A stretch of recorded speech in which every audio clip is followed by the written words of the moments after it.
জাতীয় ঐকমত্য কমিশনের সর্বশেষ বৈঠক আজ অনুষ্ঠিত হয়েছে অন্তর্বর্তী সরকারের প্রধান উপদেষ্টা ডক্টর মোহাম্মদ ইউনূসের সভাপতিত্বে। ঐকমত্য কমিশনের অন্যান্য সদস্যরা উপস্থিত ছিলেন সেখানে। কালকে জুলাই সনদ নিয়ে যে ঐকমত্য কমিশনের যে সুপারিশ সেটি প্রকাশ করা হবে। সুপারিশগুলো বাস্তবায়নে সরকারকে পদক্ষেপ নেওয়ার আহ্বান জানানো হয়েছে। এছাড়া শান্তিপূর্ণভাবে ক্ষমতা হস্তান্তর, এটি বাংলাদেশের জন্য বরাবরই বড় চ্যালেঞ্জ ছিল। এটি নিয়ে এনসিপি নেতা আখতার হোসেন বলেছেন, শান্তিপূর্ণভাবে ক্ষমতা হস্তান্তর সবথেকে বড় সংকট। আমরাও কথা বলতে চাই নির্বাচন, জুলাই সনদ এবং শান্তিপূর্ণ ক্ষমতা হস্তান্তর প্রক্রিয়া নিয়ে। আপনারা জানেন আগামীকাল 28 অক্টোবর। এই 28 অক্টোবর বাংলাদেশের ইতিহাসে বিভিন্নভাবে আসে ঘুরে ফিরে। গত বছরের 28 অক্টোবরটাও একটা হিসেবে ছিল। 2023 সালের 28 অক্টোবর বিএনপির বড় একটা সমাবেশও ছিল। এর আগে 28 অক্টোবর লগি বৈঠার একটা ক্ষমতার শেষ অংশে লগি বৈঠার তাণ্ডবের কথা বলা হয়। ওই সময় বিএনপি, জামায়াত তাদেরও মাঠে কর্মসূচি ছিল, একটা রক্তক্ষয়ী অবস্থা ছিল। আগামীকালও 28 অক্টোবর রাজনৈতিক দলগুলোর কর্মসূচিও রয়েছে। এটিও ক্ষমতা হস্তান্তরের একটি ক্ষণ ছিল। কথা বলতে চাই চলমান রাজনীতি, জুলাই সনদ, সুষ্ঠু নির্বাচন, ক্ষমতা হস্তান্তর নিয়ে যে সংকট, এই প্রসঙ্গগুলো নিয়ে দুজন অতিথি আমাদের সঙ্গে স্টুডিওতে আছেন। আমার ডানে আছেন জনাব মোশাররফ আহমেদ ঠাকুর, বিশ্ববিদ্যালয়ের শিক্ষক ও বিএনপি নেতা, স্বাগত আপনাকে। সর্বডানে আছেন মাওলানা গাজী আতাউর রহমান, যুগ্ম মহাসচিব, ইসলামী আন্দোলন বাংলাদেশ, স্বাগত আপনাকে। জনাব মোশাররফ আহমেদ ঠাকুর, আপনাকে দিয়ে শুরু করতে চাই। জুলাই সনদ করার জন্য বা এই যে সংস্কারগুলো সম্পন্ন করার জন্য সংস্কারের সুপারিশ এবং সবার মতামত নিয়ে একটা রূপরেখা তৈরি করা, সেটির জন্য যে ঐকমত্য কমিশন করা হয়েছিল তাদের মেয়াদও শেষ হচ্ছে এই মাসের শেষে। আজকে তারা চূড়ান্ত বৈঠক করেছেন। রাজনৈতিক দলগুলো 9 মাসের বেশি সময় তারা তাদের সঙ্গে যুক্ত থেকেছেন, সৌহার্দ্যপূর্ণ পরিবেশে আলোচনা করেছেন, মতামত দিয়েছেন। এখনো আটকে আছে মাঠে, গণভোট নিয়ে মত দ্বিমত আছে। আপনার কি মনে হয় যে এই যে সর্বশেষ সুপারিশ, এটার মধ্য দিয়ে এই ধরনের মত দ্বিমত বা সংকট এগুলো কাটছে কিনা? ধন্যবাদ আপনাকে। প্রথম কথা হলো যে আপনি জুলাই সনদ, জুলাই সনদ, এটা তো প্রথম কথাই হচ্ছে যে জুলাই সনদ এটা একটা কথাটাই মনে হয় যে একটা চুক্তি, এটা কন্ট্রাক্ট। তো কন্ট্রাক্টটা নিয়ে আমার মনে হয় যে 25টি রাজনৈতিক দল স্বাক্ষর করেছেন। তার মধ্যে 18টা বা 19টা হচ্ছে রেজিস্টার্ড আর বাকিগুলি আনরেজিস্টার্ড। আমাদের দেশে হাসিনার রাজত্বের শেষের দিকে বেশ কয়েকটি রাজনৈতিক দলের কথা বাদ দিলে এখানে 50% রাজনৈতিক দলও স্বাক্ষর করে নেই। এটা একটা সংকট। আরেকটা হচ্ছে যে আমরা যে সনদ যেগুলি, যে ঐকমত্যের যে দলিল যেগুলি, এইগুলি হচ্ছে যে যারা ক্ষমতায় যাবেন একটা ট্রানজিশনাল পিরিয়ডের পরে, তারা এটা বাস্তবায়ন করার দায়িত্ব তাদের উপর থাকবে। যদি তারা কথা না রাখেন তাহলে অন্যরা এটা নিয়ে জনগণের কাছে যাবেন। এটা হচ্ছে জুলাই সনদের মূল ভিত্তি। আর জুলাই সনদের যে আইনি ভিত্তিটা নিয়ে যে আলোচনাটা হচ্ছে, এটা হচ্ছে যে আমার কাছে মনে হয় যে একটা সিলেটি প্রবাদ আছে, আকাটা বাঁশে ধরে টানটানি করে। যেমন ধরুন, আমরা বাঁশ জার থেকে বাঁশ কাটতে কখনো দেখেছেন কিনা? বাঁশ কাটার পরে তারপরে 2-3 জন মিলে টান দিলে পরে এটা বাঁশ জার থেকে আলাদা হয়ে আসে।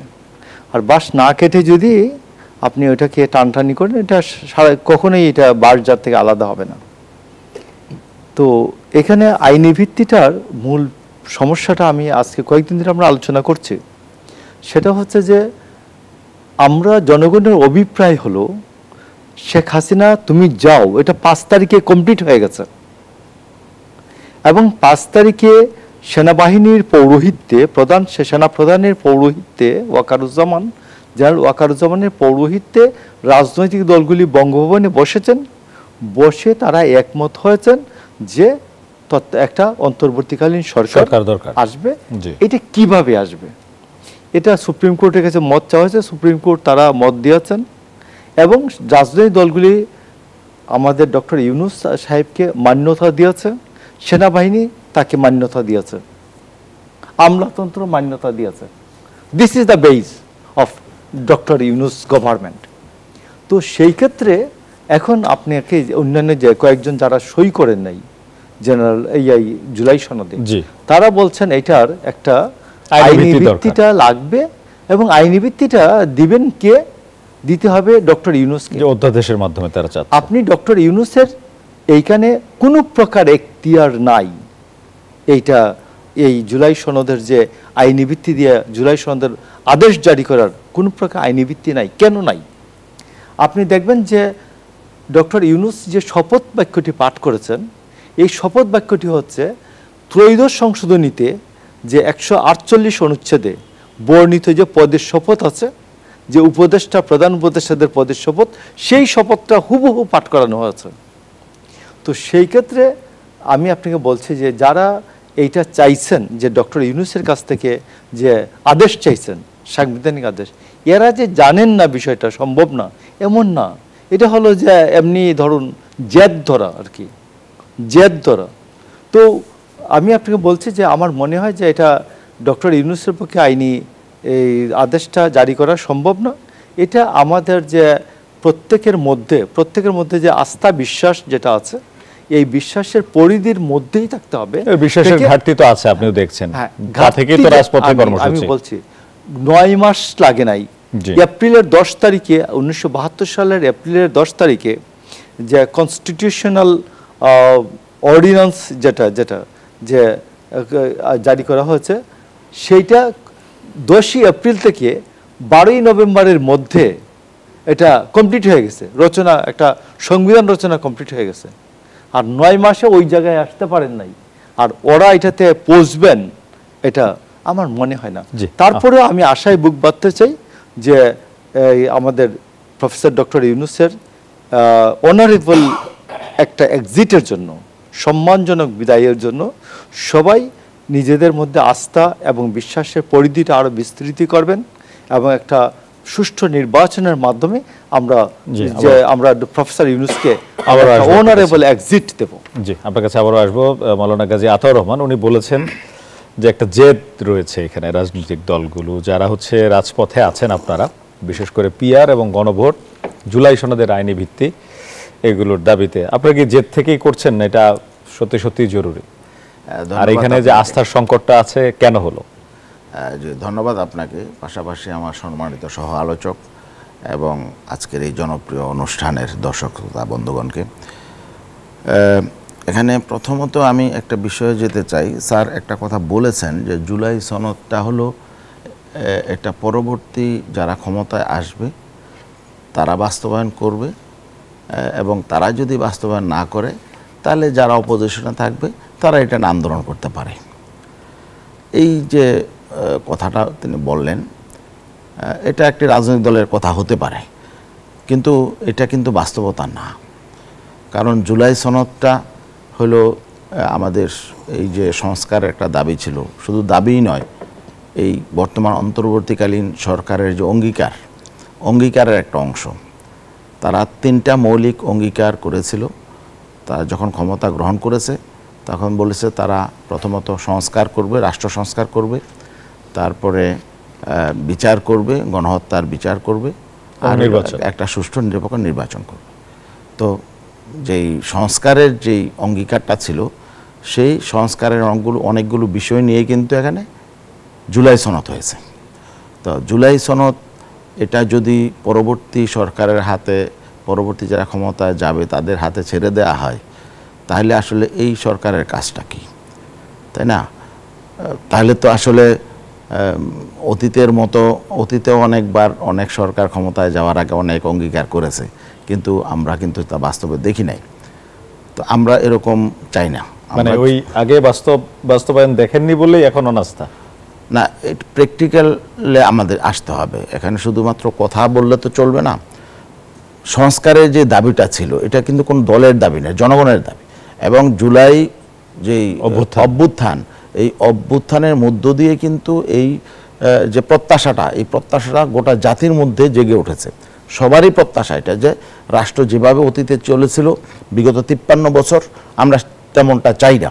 রাষ্ট্রটা যাতে যারাই ক্ষমতায় আসুক তারা যাতে সঠিকভাবে পরিচালনা করে। এখন আপনি বলছেন যারা ক্ষমতায় যাবে তারা এই সনদ বাস্তবায়ন করবে, তাহলে আমরা এই অন্তর্বর্তীকালীন সরকারকে এত সময় দিলাম কেন? আমি বলছি আর 14 বছর হয়ে গেল। না, আমি স্যারকেই বলছি, তাইলে এই 14 মাস হয়ে গেল অন্তর্বর্তীকালীন সময়, সরকারের সময় চলে গেল, এই 14 মাস সময় আমরা দিলাম কেন? দিয়েছি তো রাষ্ট্র মেরামত করবে, রাষ্ট্র সংস্কারের জন্য যে মৌলিক কাজগুলো এগুলো করবে, আর পরবর্তী সরকারের দায়িত্বটা কি এই বিষয়গুলো যাতে ইমপ্লিমেন্ট করে, মানে এর বাইরে যাতে তারা যেতে না পারে, তাই না? যদি তারা নিজেদের এখতিয়ারে থাকে তাহলে যেটা সুবিধা সেটা তারা বাস্তবায়ন করবে, যেটা তাদের পক্ষে মনে করবে অসুবিধা সেটা তারা বাস্তবায়ন করবে না। আগের মতো রাষ্ট্র চলে যাবে, তাই না? খেয়াল খুশি মতো চলবে, কর্তৃত্ববাদের শাসন চলবে। মূলত এখানে এই সরকার যদি এই সনদের আইনি ভিত্তি না দেয়, এই জুলাই সনদ যদি পরবর্তী সরকারের কাছে ছেড়ে দেয় এটার বাস্তবায়নের জন্যে, তাই না? বাস্তবায়ন বলতে আমি যেটা বলতে চাই, বাস্তবায়ন তো এটা দীর্ঘমেয়াদী অনেক বিষয় আছে, এগুলো চলতেই থাকবে, চলমান প্রক্রিয়া। কিন্তু এটার থেকে বাইরে যাতে কেউ না যেতে পারে, এই সনদকে যাতে কেউ ডিনাই করতে না পারে, এর কোনো বিষয় থেকে যাতে কেউ সরে যেতে না পারে, এই জন্যে এখানে একটা সাস্টেনেবল একটা সিস্টেম এখানে লাগবে। এমন একটা মানে আইনি কাঠামোর মধ্যে এই সনদটা আনতে হবে যাতে এটাকে অবহেলার সুযোগ কেউ না পায়। কে ক্ষমতায় যাবে সেটা আমরা জানি না, কিন্তু যাই যাক তাকে এই সনদটাকে সামনে রেখে রাষ্ট্র পরিচালনা করতে হবে। জি, ধন্যবাদ আপনাকে। জনাব মোশাররফ আহমেদ ঠাকুর, আপনার কাছে আসতে চাই। আজকে নির্বাচন কমিশন সচিব তিনি কথা বলেছেন, নির্বাচনে 300 আসনে 42,761টি ভোট কেন্দ্র চূড়ান্ত করেছেন। বলেছেন যে গণভোট ইস্যুতে, গণভোটের বিষয়ে নির্বাচন কমিশন এখনো কিছুই জানেন না, কারণ এই গণভোটের প্রসঙ্গটি সরকারের কাছ থেকে তাদের কাছে এখনো আসেনি, এটি তিনি বলেছেন। এছাড়া এনসিপির শাপলা নিয়েও কথা হয়েছে। গণভোটের দাবিতে, অর্থাৎ নির্বাচনের দিন গণভোট না হয়ে গণভোট যেন নভেম্বরে হয়, অর্থাৎ যে মাসটি সামনের মাসে শুরু হচ্ছে এই মাসে হয়, সেই দাবি আছে রাজনৈতিক দলগুলোর। বিএনপি ছাড়া অন্যান্য রাজনৈতিক দল বাদে, বিশেষ করে যারা এখন 8টি দল রাজপথে আন্দোলন করছে তাদের দাবি আছে। আপনার কি মনে হয় এটি গণভোট তো নির্বাচন কমিশন বলছে তারা এখনো জানেই না, তাহলে নভেম্বরে গণভোট এই বিষয়টি কি আসলে হিসেবে আসছে না? এখন আসছে না। শুনেন, অবিশ্বাস, আপনাকে অবিশ্বাস করি, আপনার প্রতি আমার অনাস্থা আছে। আমি আপনাকে বিশ্বাস আস্থায় এনেছি বলেই, মানে আপনাকে, আপনার হোস্ট, আপনার আতিথ্যতা আমি মেনে নিয়েছি বলেই আমি কিন্তু এখানে এসে বসছি। প্রথম কথা, মানে আপনি কোয়েশ্চেন করবেন, আমি সাধ্যমতো উত্তর দিব। আপনি যখন বলবেন আপনি থেমে যান, আমি থামবো।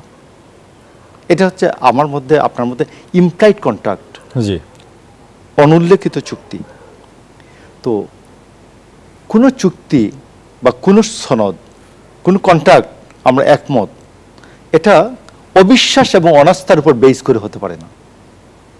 যারা সরকারে আসবেন ভবিষ্যতে, আমি তাকেই অবিশ্বাস করছি, এই যে আন্দোলনটা 5 দফার আন্দোলনটা কার বিরুদ্ধে? এই আন্দোলনটা কি ডক্টর ইউনূসের বিরুদ্ধে? না, আন্দোলন দাবিতে, ওনারা তো বিরুদ্ধে বলছেন না, দাবিতে বলছেন। কার বিরুদ্ধে? কে বাস্তবায়ন করবে এটা? ইউনূস সরকারের কাছে ওনাদের দাবি। ইউনূস সরকারের বিরুদ্ধে। তো ইউনূস সরকার পারলো না, ইউনূস সরকার তো পারলো না, তখন কি হবে?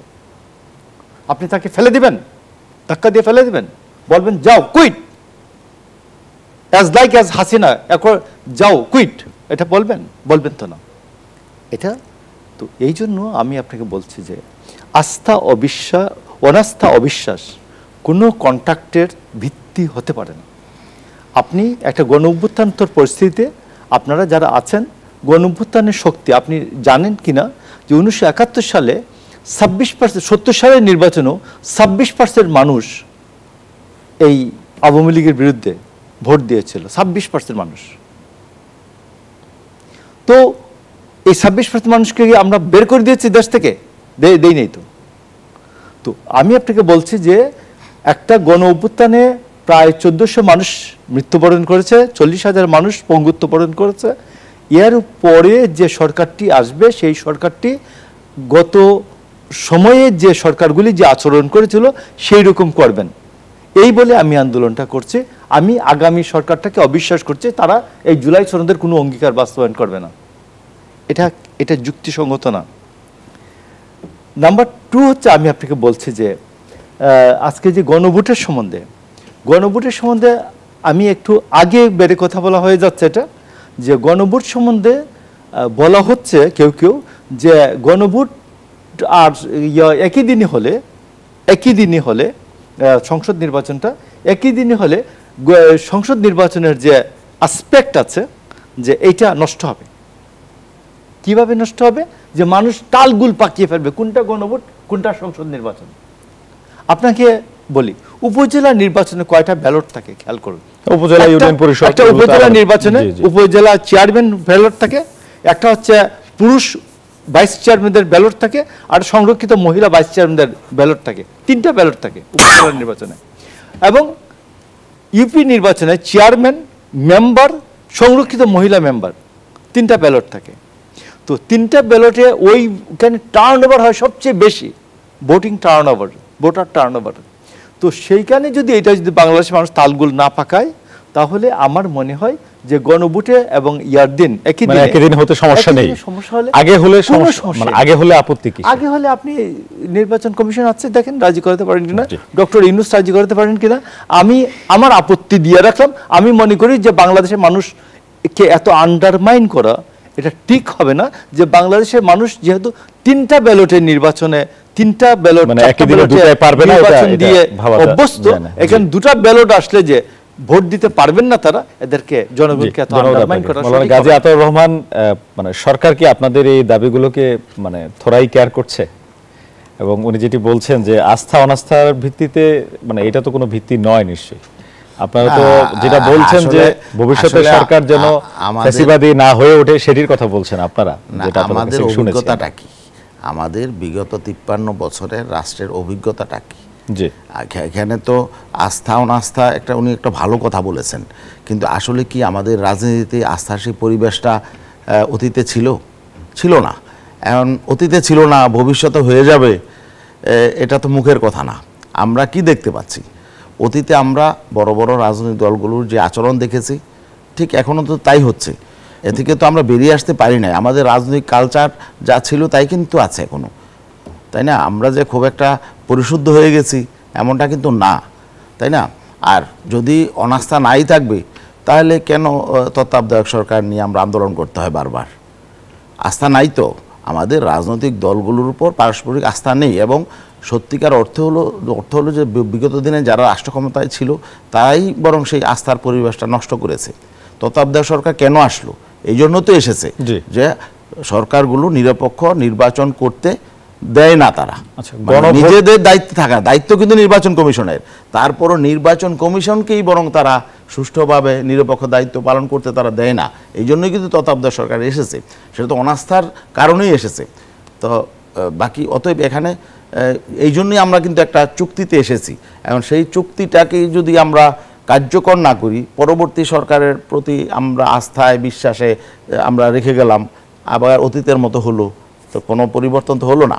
গণভোট আগে হওয়ার সুবিধা কি আপনাদের? কেন গণভোট আগে হতে? আর আপনাদের এটা কি আসলে কেয়ার করছে কিনা সরকার? না, এখানে গণভোট আগে হলে সমস্যাটা কোথায়? অতীতে তো আমাদের দেশে গণভোট হয়েছে, মরহুম প্রেসিডেন্ট জিয়াউর রহমানের সময় একটা গণভোট হয়েছে, মাত্র 25 থেকে 30 দিনের প্রস্তুতিতে গণভোট হয়েছে। তারপরে এরশাদের আমলে গণভোট হয়েছে, তারপরে ম্যাডাম খালেদা জিয়ার আমলে গণভোট হয়েছে। অতএব গণভোট হতে তো এটা তো একটা সিম্পল বিষয়। গণভোট তো নভেম্বরে হলে কি সুবিধা পাচ্ছেন আপনারা? কোনটা? গণভোট যদি নভেম্বরে গণভোট হলে সুবিধাটা হলো যে আমরা সকল রাজনৈতিক দল বসে যে একটা সনদ করলাম এবং জাতির প্রত্যাশার আলোকে যে একটা সনদ হলো, এটা একটা কার্যকর একটা ব্যবস্থা হবে, আইনি ভিত্তি পাবে। এটা কি বলে, এটাকে জনগণ এইটাকে ভালোভাবে গ্রহণ করবে এবং স্বতঃস্ফূর্তভাবে জনগণ এটার পক্ষে ভোট দিবে, একটা ভালো পরিবেশ তৈরি হবে। রাস্তা সংকটের যে একটা সমস্যা ছিল সেটা কেটে যাবে এবং জাতীয় নির্বাচনের জন্য একটা ভালো পরিবেশ মানে তৈরি হবে। আপনাদের আস্থা ফিরবে এটা বলছেন? অবশ্যই সকলের আস্থা ফিরবে, সকলের আস্থা ফিরবে। আরেকটা বিষয় হলো দেখেন, এই যে বললেন যে অনেকগুলো দল এখানে স্বাক্ষর করে নাই, 32টা দল আমরা এই সংস্কার কমিশনে, ঐক্যমত্য কমিশনে আমরা সংলাপে ছিলাম। এর মধ্যে 26টা দলই কিন্তু স্বাক্ষর করেছে উপস্থিত হয়ে, 25টা দল উপস্থিত হয়ে স্বাক্ষর করেছে, একটা দল গণফোরাম পরবর্তীতে স্বাক্ষর করেছে, 26টা দল টোটাল স্বাক্ষর করেছে। আর বামপন্থী 4টা দল তারা স্বাক্ষর করে নাই, তবে তারা প্রতিবাদও করে নাই। আর এনসিপি স্বাক্ষর করে নাই, ইভেন তারা প্রতিবাদও করছে যে তারা স্বাক্ষর করবে না। কেন করবে না? তারা বলছে যে এটা বাস্তবায়নের প্রক্রিয়াটা, রূপরেখাটা তারা দেখতে চায়, যে এটা বাস্তবায়নের নিশ্চয়তা ছাড়া তারা স্বাক্ষর করবে না। তো এখানে কিন্তু একটা জটিলতা। এনসিপি কারা? কিন্তু রাষ্ট্রে মানে এই সরকারের আমরা বলবো, আপনারা তো স্বাক্ষর করে আসলেন, আমরা স্বাক্ষর করেছি। এখন যদি সেটা আপনি রূপরেখা না পান তাহলে স্বাক্ষর তো আর ফেরত নেওয়ার সুযোগ নাই না।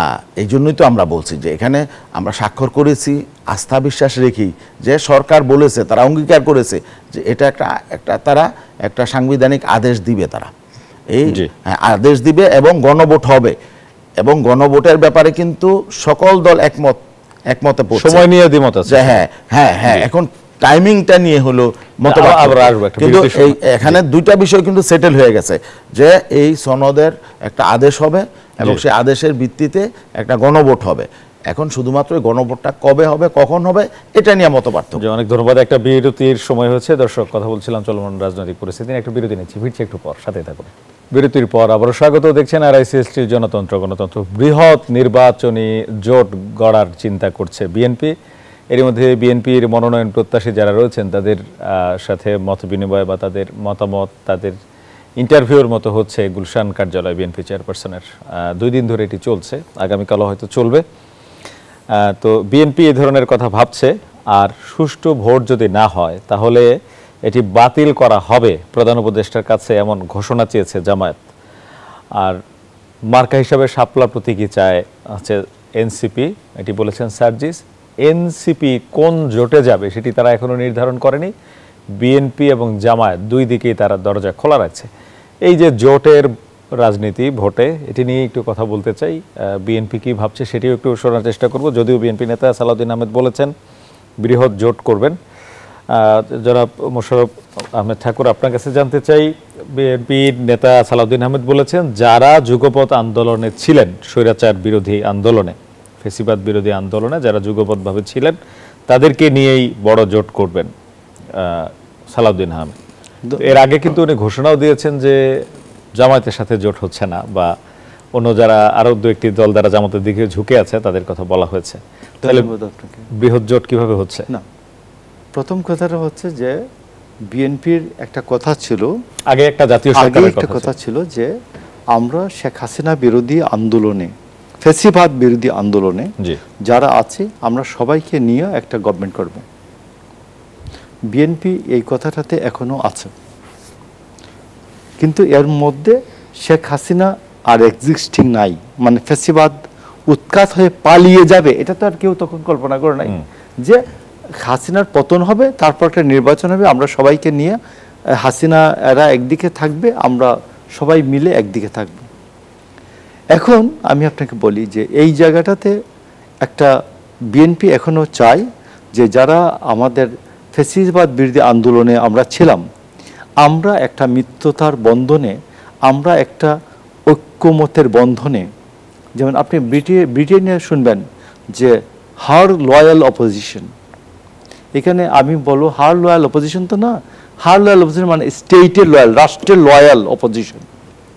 তো এটা যদি হয়, আপনি দেখবেন যে 1948 যে বা 49-এ ভারতের তাদের কনস্টিটিউশন হওয়ার পরপরই নেহেরু বা ভারত এরা একটা অপোজিশন তারা তৈরি করতে পারছে। অপোজিশনকে আমি একটা স্পেস দেওয়া, আমরা 56 সাল পর্যন্ত অপোজিশনকে পাকিস্তান স্পেস দিতে পারলো না, কতটুকু স্পেস দিবে। এবং আপনি ঠিক একই কাণ্ডটা হলো 72 সালে, আপনি দেখবেন যে আহমদ ছফার বই আছে কিছু বইয়ে, এই যে জাতীয় অধ্যাপক আব্দুর রাজ্জাকের স্মৃতিচারণ শেখ মুজিবের সাথে দেখা হওয়ার পরে উনি বলছেন আপনি প্রায় 100 সিট অপোজিশনকে ছেড়ে দেন। তখন শেখ মুজিবের যারা উস্তাদ মানে মৌলানা আব্দুল হামিদ খান ভাসানী, মাতাউর রহমান খান, আব্দুর রশিদ তর্কবাগী, এরা সবাই জীবিত। মৌলানা শেখ মুজিব বললেন যে 7-8টার বেশি তো অপোজিশন সিট পাওয়ার দেখি না। তো এই যে আপনি দেখুন যে শেখ মুজিব যে জায়গায় ফেল করলেন, সে জিয়াউর রহমান এসে উনি শেষ পর্যন্ত একদল করতে বাধ্য হলেন এবং জিয়াউর রহমান সেখানে তার 93টা অপোজিশনের সিট ছিল তার সময় 93টা, আর 207 সিট ছিল বিএনপি এবং তার মিত্ররা, মানে যারা যোগ দিলেন কি নাম স্বতন্ত্র থেকে এসে যোগ দিলেন, এরা মিলাই 207। তো আমি আপনাকে বলছি যে আমরা 72 সালে যদি এই জিনিসটা কল্পনা করতে পারতাম যে আমাদের অপোজিশনের জন্য একটা স্পেস দরকার, আমি ভুল ত্রুটি করলে আমার ভাই আমাকে ভুল ত্রুটিটা ধরাই দেবেন যে এইখানে ভুল হচ্ছে, এবং আমার ভাই যদি ভুল না ধরিয়ে দেন তাহলে আমার ভুলটা আরো বড় হয়ে দাঁড়াবে। তো এই যে অপোজিশন ডেমোক্রেসিতে এই অপোজিশনকে যে স্পেস দেওয়া এবং অপোজিশনের সমালোচনা শোনা এবং গ্রহণ করা, এইটা হচ্ছে গণতন্ত্রের জন্য খুব বড় একটা জিনিস। বিএনপি এই জিনিসটা এখনো আমি মনে করি যে জাতীয় ঐক্যমত্য কমিশনের পরেও রাজনৈতিক দলগুলির মধ্যে নিজেদের মধ্যে আলোচনা হতে পারে যে what will be the face of opposition, form of opposition, অপোজিশনের অবস্থানটা কেমন হবে, স্পেসটা কেমন হবে। এটা তো একটা নতুন পরিস্থিতি বাংলাদেশের জন্য, এইটাই বেসিক্যালি নতুন বন্দোবস্ত যে অপোজিশনের স্পেসটা কী হবে এবং পার্টি ইন পাওয়ার সে কীভাবে চলবে। এইটা বরঞ্চ এই জুলাই সনদের নাই, এইগুলো নাই, বরঞ্চ যেটা যে আপনার নেহেরু এবং জয়প্রকাশ নারায়ণ রায় এদের মধ্যে যে কথাটা হয়েছিল, যে স্পেসটা রেডি হয়েছিল ইন্ডিয়াতে, যার জন্য প্রতিষ্ঠানগুলি শক্তিশালী হয়েছিল। গণতন্ত্র এখনও আমাদের থেকে ইন্ডিয়ার ডেমোক্রেসি অনেক শক্ত, অনেক ভালো অবস্থায় আছে। এই ইন্ডিয়ার বহু কিছু নিয়ে ইন্ডিয়ায় সাম্প্রদায়িকতা করে দাঙ্গা করায়, সাম্প্রদায়িক দাঙ্গা করে, মুসলমানদেরকে খুন করে, মসজিদ শহীদ করে, এইগুলি করে তারপরে তার মধ্যে কিছু ডেমোক্রেটিক ভ্যালুজ আমাদের থেকে বেশি কাজ করে, প্রতিষ্ঠান কাজ করে। আমরা বরঞ্চ জুলাই সনদের বাইরে রাজনৈতিক দলগুলির মধ্যে ফ্যাসিস্টের অ্যাবসেন্সে আলোচনা করা উচিত যে আপনি ক্ষমতাসীনদের চেহারাটা কেমন হবে, অপোজিশনের ভূমিকাটা কেমন হবে। আমার মনে হয় এটা একটা আলোচনা হবে। ধন্যবাদ আপনাকে। যে প্রসঙ্গে অবতারণা করেছিলাম আসলে জোটের ভোট নিয়ে, মাওলানা গাজী আতাউর রহমান, এনসিপি কি আপনাদের সাথে যাবে? আপনারা যে 8টি দল আন্দোলন করছেন এর মধ্যে এনসিপির দাবিও যেটি আছে জুলাই সনদের আইনি ভিত্তি, সেটির কথাও আছে, এবং তাদের অভিমানটা যেটা জুলাই সনদে স্বাক্ষর না করার বিষয়, সেখানেও এটিই আছে। জোটের আলাপ চলছে, আপনাদের সাথে কি কথা হচ্ছে? আসলে এনসিপি তো এখনো পর্যন্ত তারা প্রতীক নির্ধারণ করে নাই, জি, আর এখন তারা তাদের শাপলা নিয়ে এখনো পর্যন্ত তারা বার্গেনিংয়ে আছে। তো অথচ নির্বাচনের কিন্তু আর ঘোষিত যে সময় এটা আছে আর মাত্র 3 মাস বা সামথিং। তো এখনো পর্যন্ত তারা প্রতীকটা নিয়ে বার্গেনিংয়ে আছে, এবং তারা বলছে, কেউ কেউ বলছে যে শাপলা না হলে তারা নির্বাচনে যাবে না। তো এ থেকে আসলে আমাদের ডাউট যে আসলেই তারা আগামীতে নির্বাচনে যাবে কি না, এটা একটা মানে শঙ্কার জায়গা আছে। জোট তো পরের কথা, কারণ এখনো পর্যন্ত তারা এটা ডিসাইড করছে না কোনো প্রতীকের বিষয়টা। আর জুলাই সনদ নিয়েও তারা স্বাক্ষর করছে না। তো আমরা মনে করছি যে না, স্বাক্ষর না করাটা এটা আসলে ঠিক না, কারণ আমরা এতদিন পর্যন্ত এই প্রায় 1 বছরের মতো বসে আলোচনা করে সনদ হলো। এখন আমরাও তো এটার আইনি বাধ্যবাধকতা চাই, আইনি স্বীকৃতি চাই, কিন্তু এটা যদি সনদটা কমপ্লিটলি না হয়, আগে এটা সনদ স্বাক্ষর হইলেই তো একটা সনদের রূপ নিবে, তাই না? আইনি বাধ্যবাধকতা তো তারপরে, তা আর এনসিপি তো এটা স্বাক্ষর করে নাই। যাই হোক, হয়তো তারা করবে। তার মানে এনসিপি ভোট করবে কি করবে না এটি নিয়ে এটা আমাদের কাছে এখনো ক্লিয়ার না, কারণ আপনারা যে দলগুলো আন্দোলন করছেন এই দলগুলো কি একসাথে ভোট করবেন না এখান থেকেও ছুটে যাবে কেউ? আমরা তো নির্বাচন করার জন্যই তো আমরা কাজ করছি, তাই না? এবং একসাথে আমাদের কথাবার্তা আলোচনা, নির্বাচনে যাতে একটা ভালো পরিবেশ হয়। আমাদের সামনে বড় চ্যালেঞ্জ হলো নির্বাচনের পরিবেশটা নিয়ে, সুষ্ঠুভাবে নির্বাচনটা হবে কিনা, মানুষ সঠিকভাবে ভোট দিতে পারবে কিনা, এটা হলো আমাদের জন্য এখন বড় চ্যালেঞ্জ। পরিবেশ নিয়ে বিরতির আপনাকে একটু সময় কমে দিলাম, বিরতি থেকে এসে কথা বলবো নির্বাচনী পরিবেশ নিয়ে। দর্শক, আবারও বিরতির সময় হচ্ছে, ফিরছে একটু পর, সাথে থাকুন। বিরতির পর আবারও স্বাগত। নির্বাচন যত ঘনিয়ে আসছে আমরা দেখছি রাজনৈতিক দলগুলো এক দলের নেতাকর্মীরা আরেক দলের নেতাকর্মীদের উপর হামলা এবং পরবর্তীতে দুই পক্ষের সংঘর্ষের ঘটনাগুলো ঘটছে। দেশের বিভিন্ন এলাকা থেকে এ ধরনের সংবাদ আসছে। নির্বাচন আসতে আসতে নির্বাচনী পরিবেশ আসলে কেমন থাকতে পারে? মাওলানা গাজী আতাউর রহমান, আপনার কাছে জানতে চাই, আপনার কি মনে হয় নির্বাচনী পরিবেশ কি এরকম ভালো থাকবে? আইন শৃঙ্খলা রক্ষাকারী বাহিনীর এখন যে অবস্থান, সেই অবস্থানকে আরো কঠোর হবে সামনে? আপনার আমরা এই ব্যাপারটা নিয়ে একেবারেই হতাশ। আসলে নির্বাচনের জন্য যেমন পরিবেশ দরকার সেটা আমরা এখনো দেখছি না। বিশেষ করে যারা দায়িত্ব নিয়েছেন যে একটা সুষ্ঠু নিরপেক্ষ নির্বাচনের পরিবেশ তৈরি করবেন, সেই অন্তর্বর্তীকালীন সরকারের একজন দায়িত্বশীল উপদেষ্টা কয়েকদিন আগে বললেন যে নির্বাচনের সময় বড় ধরনের সংঘাত হতে পারে। তাহলে এটা যে উনি বললেন, তো তাদের কাজটা কি ছিল? কেন এখন নির্বাচনের আগে আগে তারা এইসব কথাবার্তা বলছেন যে সংঘাত তৈরি হবে? তো তারা ব্যর্থ হয়েছেন। রাজনৈতিক দলগুলো নিজেরাও তো সংঘাতে জড়াচ্ছে না, এটা ঠিক আছে, রাজনৈতিক দলগুলো সংঘাতে জড়াচ্ছে। এটা নিয়ন্ত্রণের দায়িত্ব কাদের? যে সরকারের, প্রশাসনের। দুর্ভাগ্যজনক বিষয় হলো আসলে যদি রাজনৈতিক দলগুলো নিজেরা নিয়ন্ত্রিত না হয়, অতীত থেকে শিক্ষা না নেয়, তাহলে তো আবার আমাদের আরো বড় ধরনের পরিণতি বরণ করতে হবে। দেখেন, রাজনৈতিক দলগুলো একে অপরের প্রতি সংঘাতের চেয়ে বরং নিজের দলীয় অভ্যন্তরীণ কোন দলে কিন্তু বেশি সংঘাত সংঘর্ষের ঘটনা ঘটছে, তাই না? এই পর্যন্ত মনে হয় যে এই বড় দল হিসাবে এখন বিএনপি আমরা যেটা দেখি যে তারা এই 5ই আগস্টের পর প্রায় 2 শতাধিক এখানে খুনাখুনি হয়ে গেছে নিজেদের দলের অভ্যন্তরীণ কোন দলে। আমাদের শঙ্কার জায়গায় সেটাই। এখন যখন নাকি মানে নির্বাচন আসবে, প্রতিপক্ষ এবং যখন এখানে প্রতিদ্বন্দ্বিতা শুরু হয়ে যাবে, তাহলে তখন তারা কি করবে? তারা তখন অন্য দলের নেতাকর্মীদের উপর চড়াও হবে। তো এই পরিবেশটা তো আসলে কিভাবে নিয়ন্ত্রিত হবে? আমরা দেখছি যে সেনাবাহিনী এখন সেভাবে পরিবেশ উন্নত করার জন্য তেমন কোনো ভূমিকা রাখছে না, এবং পুলিশ প্রশাসনও অনেকটা স্থবির। তো এই অবস্থায় আসলেই একটা শঙ্কা আছে নির্বাচনী পরিবেশ নিয়ে, আমাদের অবশ্যই দুশ্চিন্তা আছে। আমরা চাই না নির্বাচনটা কোনো রকম নির্বাচনের শঙ্কা থাকুক।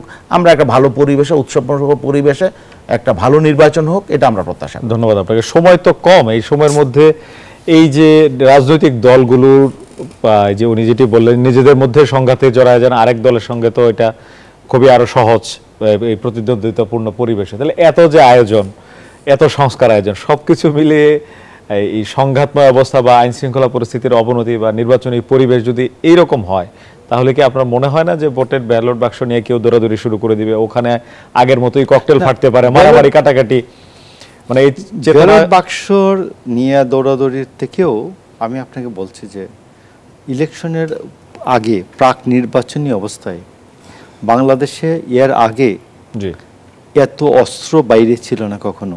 জি, লুঠ অস্ত্র 2009 থেকে 2024 পর্যন্ত আওয়ামী লীগের লোকজনেরকে 50,000 অস্ত্রের লাইসেন্স দেওয়া হয়েছে। এই লাইসেন্সগুলি বাতিল করা হয়েছে। আপনি কি শুনেছেন কোনো থানায় আওয়ামী লীগের নেতারা তাদের এই অস্ত্র ফেরত দিছে, জমা দিছে? একজন 50,000 অস্ত্র। আপনি বলছেন যে 7,500 অস্ত্র 450 থানা থেকে লুট হয়েছে। আপনার এখনো 80% অস্ত্র উদ্ধার হয়নি। এর মধ্যে সাব মেশিন গান আছে, এর মধ্যে অন্যান্য লাইট মেশিন গান আছে, LMG আছে। তো আপনি আমাকে বলেন, নিউজ হচ্ছে অস্ত্র প্রতিনিয়ত ঢুকছেও বাংলাদেশে, এবং প্রতিনিয়ত আপনাদের চ্যানেলে নিউজ 24-এ দেখাচ্ছেন যে আপনারা বিভিন্ন ফ্রন্ট দিয়ে, বার্মা ফ্রন্ট দিয়ে, আরকান ফ্রন্ট দিয়ে, রাখাইন ফ্রন্ট দিয়ে, এইসব জায়গা দিয়ে, ইন্ডিয়ার বিভিন্ন জায়গা দিয়ে অস্ত্র ঢুকছে। তো এই জায়গাগুলিতে আমি আপনাকে বলি ভাই, আমাদের আতাউর রহমান ভাই আর আমার মধ্যে নির্বাচন হলো, আমরা দুইজনের মধ্যে, কর্মীদের মধ্যে হাইয়েস্ট একটু ধাক্কাধাক্কি হতে পারে, কিন্তু আমাদের দুইজনের মিছিলে, দুইটা মিছিলে যদি কেউ 5জন লোককে একটা ব্রাশ ফায়ার করে দিয়ে চলে যায়, ওটার দায়িত্ব কে নেবে? আজকে 10 মাসে, আপনি 14 মাস হয়েছে, আপনি অস্ত্র উদ্ধারে কার্যকর ভূমিকা নাই কেন? আপনার জাতীয় ঐক্যমত ছাড়াও তো আমার মধ্যে, ভাইয়ের মধ্যে একটা ঐক্যমত আছে তো। কারণ আমি ইলেকশন করলে পরেও আমি ওই এলাকায় থাকবো, ভাই ইলেকশন করলে ভাই থাকবে। আমাদের মধ্যে একটা সমঝোতা তো আছে, কদ্দুর ঝামেলাটা হবে। তো কিন্তু অজানা যে আশঙ্কা যেটা, যে এই যে বিশাল অস্ত্র ভান্ডার যে বাইরে আছে, এটার কি হলো? সময় তো কম আছে সামনে, নির্বাচন এই জন্য আমি আপনি বলছি, দেখবেন গত 25 আগস্ট, এই বছর 25 আগস্ট পুরস্কার ঘোষণা করা হলো, যে অস্ত্র উদ্ধারকে সহযোগিতা করলে পুরস্কার মেলেনি। তো কোনো পুরস্কার দিতে পারছে সরকার? কোনো অস্ত্র উদ্ধার হয়েছে? তো এই জন্য আমি বলছি যে জাতীয় ঐক্যমত কমিশনের প্রশ্নে আমি ডক্টর ইউনূসকে অনারেবল এক্সিট দেওয়ার পক্ষে ভাই। আমি শুধু এখনো বলি যে আপনি একজন বয়স্ক মানুষ, একজন আমাদের সবচেয়ে সিনিয়র সিটিজেনদের একজন, আপনি বিশ্ব বরেণ্য মানুষ, আপনি অনারেবল এক্সিটের জন্য, একটা সুষ্ঠু সুন্দর নির্বাচনের জন্য এই যে কাজগুলি প্রায়োরিটি কি? আমি অস্ত্র উদ্ধার করবো, তো এটা তো একটা প্রায়োরিটি, অগ্রাধিকার। আপনি এটার দিকে নজর দিচ্ছেন না কেন?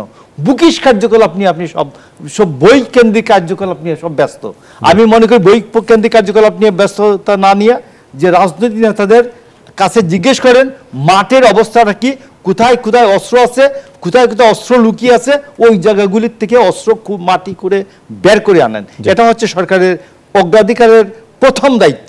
জি, ধন্যবাদ আপনাদের দুজনকে আমাদের আয়োজনে অংশ নিয়ে গুরুত্বপূর্ণ মতামত দেওয়ার জন্য। দর্শক, কথা বলছিলাম চলমান রাজনৈতিক পরিস্থিতি নিয়ে। আলোচনা শেষাংশে এসে একটি সুষ্ঠু সুন্দর নির্বাচনী পরিবেশের প্রত্যাশা করেছেন দুজন আলোচকই এবং বলেছেন আইন শৃঙ্খলা পরিস্থিতির উন্নতির জন্য যেন সরকার কার্যকর পদক্ষেপ নেয়। একটি অন্তর্বর্তী সরকার কিংবা তত্ত্বাবধায়ক সরকার যেই ফর্মে একটি সুষ্ঠু নির্বাচন বাস্তবায়নের জন্য পারফর্ম করে, সেই ভূমিকায় যেন এই সরকার যায়, সেই প্রত্যাশাই তারা ব্যক্ত করেছেন। আজকের আয়োজন এখানে শেষ করব। ভালো থাকবেন, সুস্থ থাকবেন।